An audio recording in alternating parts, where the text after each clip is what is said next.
titanium. We're using titanium to store your seaweed virtually indestructible. So this was put through a 3,000 degree fire, which is almost triple a house fire. 24-hour acid bath to test for the corrosion, no rust or any kind of corrosion. And then we beat it up with a hammer, and you can see all the words are still legible.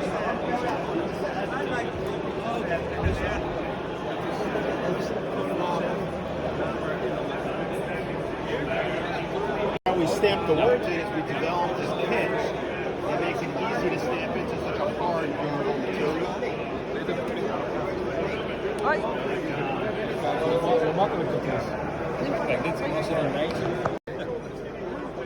So you have to stamp each individual letter. Yes.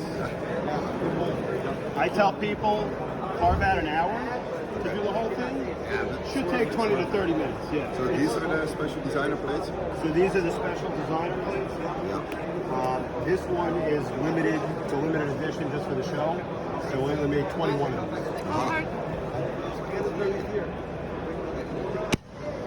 Good. Perfect.